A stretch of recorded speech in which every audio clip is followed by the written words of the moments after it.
नमस्कार शेतकरी मित्रांनो. शेतकरी कर्जमाफी 2025. तर शेतकरी मित्रांनो, शेतकरी कर्जमाफी मिळण्याचे संकेत. बँकेकडून कागदपत्रे जमा करण्याचे काम सुरू झाले आहे. व्हिडिओ महत्त्वाचा आहे, लास्टपासून बघा. दररोजची व्हिडिओ बघण्यासाठी आपल्या डिजिटल शेतकरी यूट्यूब चॅनलला सबस्क्राईब करा, व्हिडिओला लाईक करा, शेअर करा. तर कर्जमाफीसाठी बँकांमध्ये महत्त्वाच्या हालचाली सुरू झाल्या आहेत.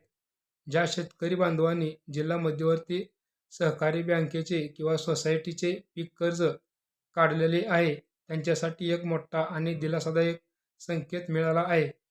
तर राज्य सरकारने शेतकऱ्यांना कर्जमाफी देण्याच्या दृष्टीने हालचाली सुरू केल्या आहेत. अशा शेतकऱ्यांचे कर्ज माफ होण्याचे संकेत मिळत आहेत. कारण कर्जमाफीसाठी आवश्यक असलेला डेटा गोळा करण्याचे काम जिल्हा मध्यवर्ती सहकारी बँकेने सुरू केले आहे. यासाठी बँकेकडून त्यांच्या संबंधित विविध कार्यकारी सेवा सहकारी संस्थांना सोसायटी तातडीने शेतकऱ्यांची आवश्यक कागदपत्रे जमा करण्याच्या सूचना देण्यात आल्या आहेत. तर शेतकरी मित्रांनो, जिल्हा मध्यवर्ती सहकारी बँकेने आपला डेटा गोळा करण्यास सुरू केले आहे. ज्या बँकेत आपण कर्ज काढले आहे त्या बँकेचे आपले कागदपत्र नोंद बँकेत जमा करणे योग्य व वेळेवर जमा करणे महत्त्वाचे आहे. सोसायटीकडे सादर करायची आवश्यक कागदपत्रे. बँकेने जाहीर केलेल्या सार्वजनिक आव्हानानुसार कर्जमाफीसाठी पात्र ठरू शकणाऱ्या शेतकऱ्यांनी आवश्यक कागदपत्रे आपल्या संबंधित विविध कार्यकारी सेवा सहकारी संस्थेकडे, सोसायटीकडे कार्यरत असलेल्या गट सचिवाकडे तातडीने सादर करावेत.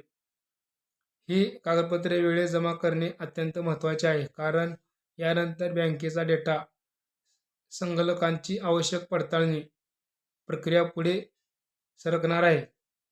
जमिनीची मालकी हक्काचे तपशील, कर्जदार शेतकऱ्याचा सातबारा व गाव नमुना 8, ज्याला एकूण जमिनीचा दाखला म्हणतात. आता महसूल विभागाने डिजिटल सातबारा आणि 8 उतारे सर्व कागदपत्रे कायदेशीर बाबीसाठी अधिकृतपणे ग्राह्य धरले आहेत. त्यामुळे त्यावर कोणतीही प्रकारच्या सही शिक्क्याची गरज नाही. तर ओळख आणि आर्थिक तपशील, अर्जदार किंवा कर्जदार सभासदाचे आधार, पॅन कार्ड आणि बँकेच्या पासबुकची छायांकित प्रत व झेरॉक्स. योजनेसाठी अनिवार्य ID, कर्जदार किंवा सभासदाचा फॉर्मर ID असणे अनिवार्य आहे. फॉर्मर ID नसल्यास कर्जमाफीच्या प्रक्रियेत तांत्रिक अडचणी येऊ शकतात. त्याच्यामुळे आपली फॉर्मर ID काढून घ्या, त्याला शेतकरी ओळखपत्र म्हणतात. तर संपर्क तपशील, कर्जदार सभासदांचा मोबाईल नंबर सक्रिय ॲक्टिव्ह असणे गरजेचे आहे, जेणेकरून आवश्यकतेनुसार संपर्क साधता येईल. मयत कर्जदार आणि वेळेत कागदपत्रे जमा करण्याची सूचना. या व्यतिरिक्त कर्जदार सभासद मयत असल्यास त्याच्याऐवजी वारसदाराचे वरील सर्व कागदपत्रे सादर करावी लागतील याची नोंद घ्यावी.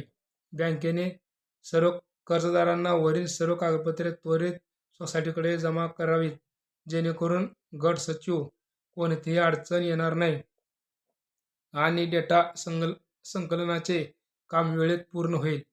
हे कागदपत्रे जमा झाल्यानंतर सर्व खात्याची पडताळणी सुरू होणार आहे.